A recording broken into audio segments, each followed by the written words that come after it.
और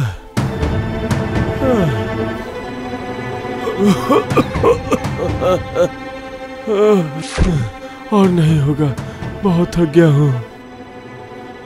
अरे क्या बात है हरिया, क्या हुआ? अब क्या बताऊं मदन, पिछले हफ्ते से बहुत बुखार है मुझे और बहुत खांसी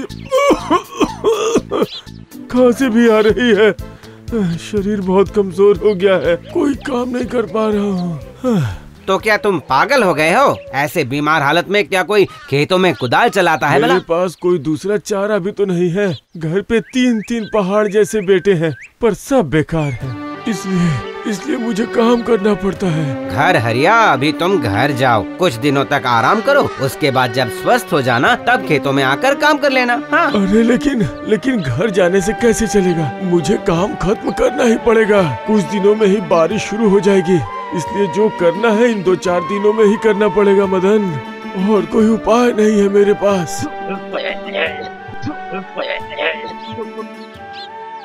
माँ, ओ माँ!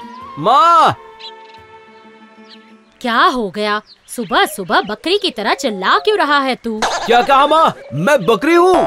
और क्या कहूँ, तुझ जैसे बेकार लड़के को सिर्फ बकरी ही कहा है। किस्मत अच्छी समझ अपनी। सवेरे सवेरे इतनी बातें मत सुनाओ। हाँ? और जरा 50 रुपए लेके आओ, आज जरा शहर जाऊंगा। अरे अय्याशों के सरदार, तेरा बाप एक मामूली किसान है, कोई राजा महाराजा नहीं जो सुबह सुबह इतने पैसे मांग रहा है। 5 रुपए की कमाई नहीं होती और 50 रुपए मांग रहा है। इसका मतलब तुम रुपए नहीं दोगी? मेरे पास होंगे तब दूंगी ना। जा खेत में जा, तेरे बाबा अकेले मेहनत कर रहे हैं, तुम सब जाकर उनकी थोड़ी मदद कर दो। खेतों में काम करने जैसी मेरी कोई इच्छा नहीं है, और ऐसे तो माँ हमें कोई पैसा नहीं देने वाली है। घर में पैसे कहाँ रखे हैं, हम ही चलकर ढूंढ लेते हैं। तुम दोनों कमरे के दोनों तरफ ढूंढो और मैं बिस्तर के नीचे देखता हूँ। पैसे कहाँ छुपा कर रखे हैं मैं ढूंढ कर ही रहूँगा।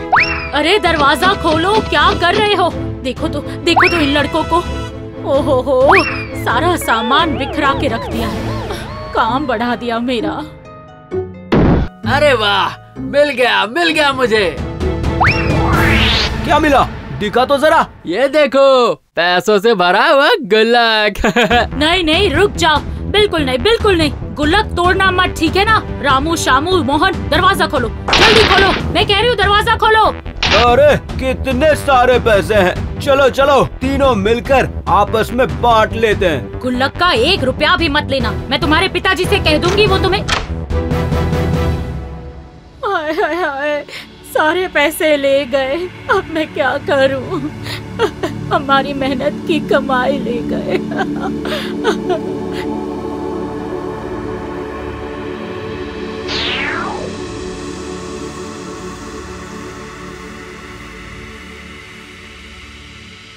अरे वाह, कितना बड़ा सलून है। क्या बात है भाई, क्या देख रहे हो आंखें फाड़ के? अरे आपका सलून देख रहा हूँ भाई साहब। अरे एकदम रापचिक। क्या कटवाना है भाई, बाल या दाढ़ी? अच्छे से काट दूंगा, एकदम चकाचक। अरे वाह, यही तो चाहिए। जरा अच्छे से मेरे सर के बाल काट दीजिए तो भाई, बिल्कुल फिल्मों के हीरो की तरह। बताइए किस स्टाइल में काटूं? एकदम चकाचक।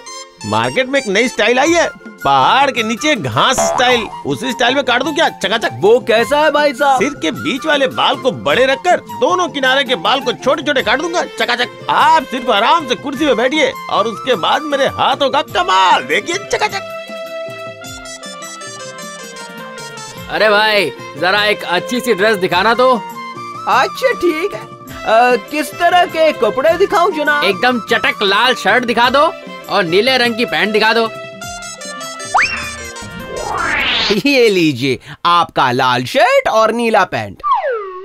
ठीक है, पहनने के बाद आपको बहुत स्मार्ट लगेंगे भाई। हाँ, वो तो लगूंगा ही, बिल्कुल लगूंगा। एक बात याद रखना, मेरा नाम श्यामू है और मैं बचपन से ही स्मार्ट पैदा हुआ हूँ। अच्छा, क्या मैं ये ड्रेस पहनकर देख सकता हूँ? हाँ, क्यों नहीं भाई। अब वो रहा ट्रायल रूम, जाकर पहनकर देख लीजिए। तो कैसा लग रहा हूँ मैं? हाँ? पूरा एक लाल बंदर लग रहे हो। अरे भाई, क्या लग रहे हैं आप, जैसे कोई फिल्मों के हीरो हो। ओहो, तुमने तो मेरे मन की बात कह दी। क्या जी, आप इतनी देर से क्यों आए? थोड़ा जल्दी नहीं आ सकते थे? तुम भी कैसी बातें कर रही हो? इस बीमार शरीर से 4 बीघा खेत के इतनी जल्दी खोद पाऊंगा? तुम ही बोलो, लड़के कहाँ हैं? दिखाई नहीं दे रहे वो लोग। कहाँ है वो लोग? अब क्या बताऊं, सवेरे ही तीनों कहीं चले गए और अभी तक लौटे नहीं हैं। और गुल्लक में जो पैसे हमने जमा किए थे ना, वो सारे के सारे ले गए। क्या कहा? गुल्लक के सारे पैसे लेके चले गए? क्या किया उन्होंने? आज आने दो उन्हें। आज अच्छे से सबक सिखाऊंगा। आने दो। देखिए, आ गया हमारा इकलाल। माँ, आज मेरे लिए खाना मत बनाना, मैं बाहर से खा के आया हूँ। क्या कहा? बाहर से खा के आया है? बाहर से खा के आया क्या मतलब? अरे पिताजी, शहर गया था, वहाँ अच्छी चीजें बिक रही थी तो खा ली। फ्राइड राइस, चिकन कबाब। तुम्हारी इतनी हिम्मत, गुल्लक के पैसों को तुम्हें ऐसे ही उड़ा दिया? बोल। माँ से 50 रुपए मांगे थे पर माँ ने दिया ही नहीं, तो इसके अलावा कोई दूसरा रास्ता बचा ही नहीं था, तो क्या करता? वो देखिए, अपने बेटों की नवाबी देखिए, घोड़ा गाड़ी की सवारी कर आ रहे हैं।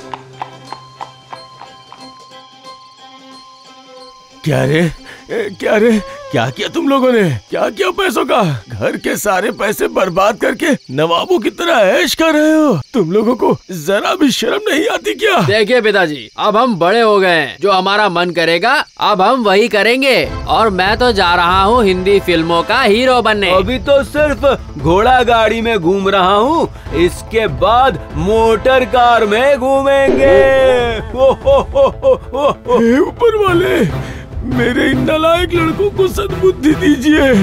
इन्हें कोई रास्ता दिखाइए ऊपर वाले। अरे आप कहाँ जा रहे हैं?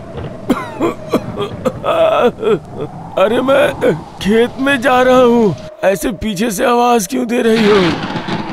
पर देखिए, बादल गरज रहे हैं। वो तो गरजेंगे ही, आसमान में बादल घिर आए हैं। लगता है 2-3 दिनों में बारिश शुरू हो जाएगी। लेकिन अभी पूरा खेत जोतना बाकी है। क्या करूँ? अगर हमारे सारे बेटे लायक होते तो 2 दिन में ही पूरे खेत की जुताई हो जाती। हाँ, मुझे उपाय मिल गया। अब मैं समझ गया मुझे क्या करना है। लड़के हीरो बनना चाहते हैं ना, तो अब उन्हें अभिनय द्वारा ही सही रास्ते पे लाना होगा। अरे सुनो, मुझे लगता है मैं अब ज्यादा दिन नहीं बचूंगा।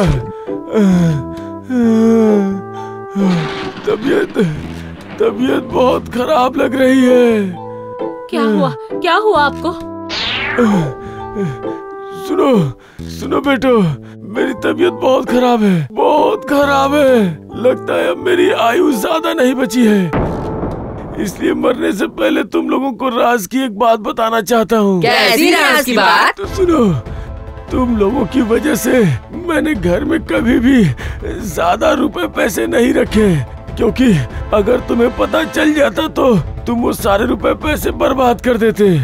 इसलिए मैंने अपने जीवन भर की कमाई और कुछ सोना जमीन के नीचे गाड़ दिए थे। सुना ना, जमीन के नीचे गाड़ दिए थे। कहाँ गाड़ के पिताजी? मैं अब ज्यादा दिन जिंदा नहीं रहूंगा, इसलिए तुम लोगों को बता देना चाहता हूँ सब कुछ। भूमिका क्यों बना रहे, जल्दी बताइए ना। हमारे जो खेत है ना, उसी के नीचे है। उसके नीचे, लेकिन कहाँ रखा है ये याद नहीं आ रहा है। अरे फिर देर किस बात की है? चलो जल्दी से चलकर पिताजी के गड़े धन को निकाल कर ले आते हैं। हाँ, और फिर उन पैसों से हम फिर से शहर में मौज मस्ती करेंगे, हीरो बनेंगे। इतनी बड़ी जमीन में पता नहीं पिताजी ने पैसे और सोना कहाँ दबा कर रखे हैं, कुछ भी समझ में नहीं आ रहा। खड़े खड़े सोचने से तो अच्छा है, क्यों ना हम लोग सब मिलके पूरी जमीन ही खोद डाले। चलो।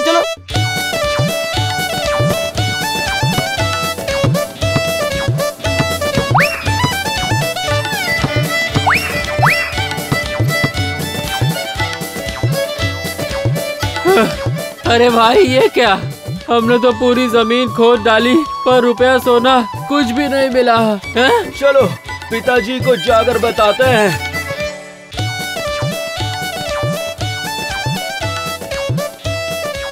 पिताजी, आपने आपने हमसे ऐसे झूठ बोला। जमीन में कोई सोना नहीं है और कोई रुपया पैसा भी नहीं है। अरे बाप रे। अरे नहीं, मैंने तुमसे कोई झूठ नहीं बोला। असल में मैं तुम लोगों को एक चीज देना तो भूल ही गया था।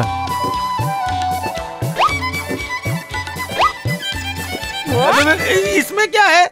इसमें मंत्र वाले धान के बीज हैं। तुम लोग जाओ और इस धान को पूरे खेत में छींट दो। खेत में जहाँ भी सोना और रुपए पैसे छिपे होंगे, उसी जगह पे 4 महीनों के बाद धान के पौधे उगेंगे। अच्छा तो ये बात है, पहले क्यों नहीं बताया? हाँ, अब चलो।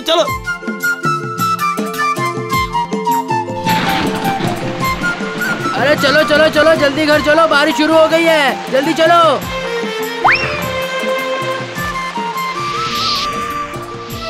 क्यों पिताजी?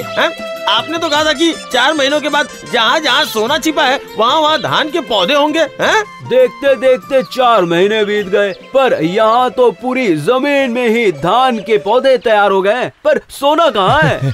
अरे पागल, तुम लोगों ने सिर्फ धान के पौधे ही देखे। पौधों के ऊपर वो देखो सोने के जैसी फसलें उगाई है।